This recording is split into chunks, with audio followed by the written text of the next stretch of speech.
हम क्या पढ़ेंगे, एंटी एपिलेप्टिक ड्रग्स। ठीक है, एंटी एपिलेप्टिक ड्रग्स क्या होता है, इसको समझने के लिए हमें पता होना चाहिए कि एपिलेप्सी क्या होता है। ठीक है, एपिलेप्सी अगर हमें पता होगा तभी तो हम एंटी एपिलेप्टिक ड्रग्स देंगे ना। तो एपिलेप्सी क्या होता है, एपिलेप्सी को हम कॉमन लैंग्वेज में सीजर्स भी बोलते हैं। ठीक है, और एपिलेप्सी एक ग्रुप ऑफ सीएनएस डिसऑर्डर्स। ठीक है, सीएनएस यानी कि जब सेंट्रल नर्वस सिस्टम डिसबैलेंस हो जाता है, डिस्टर्ब्ड हो जाता है, ठीक है, उसकी वजह से जो डिसऑर्डर होता है उसको हम एपिलेप्सी बोलते हैं। ठीक है, इसमें क्या क्या आते हैं, ग्रुप की बात किए ना, तो ग्रुप में क्या क्या मीन्स बहुत सारे डिसऑर्डर्स आते हैं, सीएनएस डिसऑर्डर्स, जैसे कि पैरोक्साइमल सेरेब्रल डिसरिथमिया। ठीक है, मीन्स क्या होता है, जो मेड्यूला होता है सेंटर में, सीएनएस में जो मेड्यूला प्रेजेंट होता है उसमें जो रिद्म होती है जब वो एबनॉर्मल हो जाए। ठीक है, मीन्स मेड्यूलरी रिद्म जब एबनॉर्मल हो जाए, एक नॉर्मल रिद्म चलती है अल्टरनेटिवली लो फास्ट, कभी लो जा रही है कभी फास्ट जा रही है। ठीक है, तो जब एबनॉर्मल हो जाए, मेड्यूलरी रिद्म एबनॉर्मल हो जाए, उसको हम पैरोक्सिमल सेरेब्रल डिसरिथमिया बोल देते हैं। ठीक है,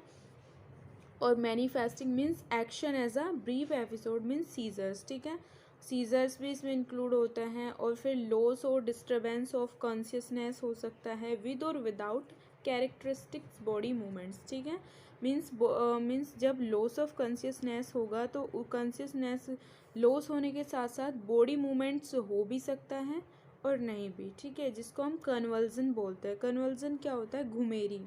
ठीक है, और जो एपिलेप्सी होता है ये एक सेंसरी और साइकेट्रिक फिनोमिना होता है।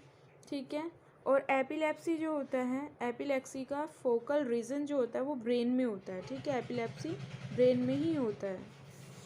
और अब हमने इसको क्लासीफाई किया है दो टाइप्स में। ठीक है, it is classified into two types. ठीक है, जनरलाइज्ड सीजर और पार्शियल सीजर्स। ठीक है, अब जो जनरलाइज्ड सीजर है वो फर्दर डिवाइडेड है 4 टाइप्स में, 5 टाइप्स में। ठीक है, tonic clonic generalized seizure, absence generalized seizure, atonic generalized seizure और मायोक्लोनिक जनरलाइज्ड सीजर, और इन्फेंटाइल स्पाज्म।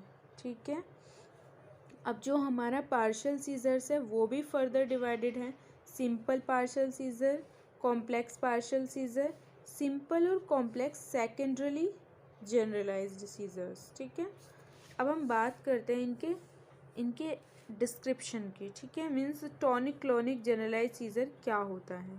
ठीक है, तो टॉनिक क्लोनिक जनरलाइज्ड सीजर क्या होता है, यानी कि जैसे एपिलेप्सी होती है, मीन सीज़र जो होते हैं वो कभी मतलब ज़्यादा होते हैं कम होते हैं, तो मेजर और माइनर में वो इंक्लूडेड होते हैं। ठीक है, तो मतलब जैसे टॉनिक क्लोनिक जो होगा ये मेजर एपिलेप्सी में इंक्लूड होगा, मेजर एपिलेप्सी में आता है, और इसका जो ड्यूरेशन होता है सिर्फ 1 to 2 मिनट्स तक, 1 या 2 मिनट तक ही ये रहता है। ठीक है, टॉनिक क्लोनिक में एक सीक्वेंस होती है, सीक्वेंस में चलती है, पहले ओरा आता है। ठीक है, फिर क्राई, ठीक है, और अनकॉन्शियसनेस होता है, उसके बाद टॉनिक स्पाज्म यानी कि मसल्स, बॉडी मसल्स जो होती है वो स्पाज्म हो जाती है, फिर क्लोनिक जर्किंग। जर्किंग मीन्स एक टाइप से ऐसे बोल सकते हैं कि जो सडन इनवॉलेंट्री मूवमेंट्स होते हैं उसको हम क्लोनिक जर्किंग बोलते हैं, फिर स्लीप प्रोलॉन्ग्ड, फिर डिप्रेशन ऑफ सीएनएस, फिर सेंट्रल नर्वस सिस्टम जो होगा वो डिप्रेस्ड हो जाएगा। ठीक है, अब हम बात करते हैं एब्सेंस सीजर्स। ठीक है, एब्सेंस सीजर्स में क्या होता है, यानी कि माइनर एपिलेप्सी में इंक्लूड होता है और यूजुअली चिल्ड्रंस में होता है ये। ठीक है, और इसका ड्यूरेशन जो होता है अबाउट 1 यानी कि हाफ, सिर्फ आध मिनट के लिए, सिर्फ हाफ मिनट के लिए ही ये रहता है। ठीक है, और इसमें no loss of consciousness and no fall, means जो पेशेंट होगा वो अपने आप से नहीं गिरेगा, पेशेंट को फॉल नहीं होगा मतलब वो।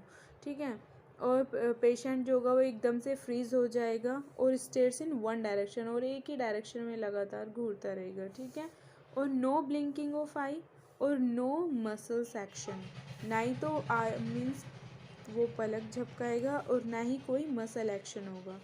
ठीक है, ये होता है हमारा एब्सेंस सीजर्स में। ठीक है, अब हम बात करते हैं एटोनिक सीजर्स की।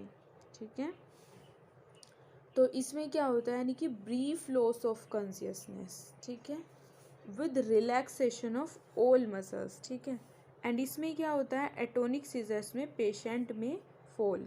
ठीक है, अब हम बात करते हैं मायोक्लोनिक सीजर्स की। तो मायोक्लोनिक सीजर में क्या होता है, यानी कि shock like momentary contraction of muscles of a limb और अ होल बॉडी। ठीक है, मीन्स इसमें क्या होता है, एकदम से शॉक लाइक कॉन्ट्रैक्शन होता है मसल्स का। ठीक है, और जर्किंग भी हो सकती है। ठीक है, जर्किंग बताया था कि सडन इनवॉलेंट्री मूवमेंट जो होते हैं मसल्स के, ठीक है, उसको हम जर्किंग बोलते हैं। अब हम बात करते हैं इन्फेंटाइल स्पाज्म। ठीक है, इन्फेंटाइल स्पाज्म जो होता है ये इन्फेंट्स में ही देखने को मिलता है। ठीक है, इन्फेंटाइल, इन्फेंटाइल मीन्स इन्फेंट। ठीक है, इन्फेंट में ही ये देखने को मिलता है। स्पाज्म मीन्स क्या होता है, इन्फेंट्स की जो मसल्स होती है वो स्पासिटी हो जाती है। ठीक है, स्पाज्म हो जाती है, मीन्स इंटरमिटेंट मसल्स स्पाज्म हो जाता है इन्फेंट्स में। ठीक है, अब हम चलो ठीक है।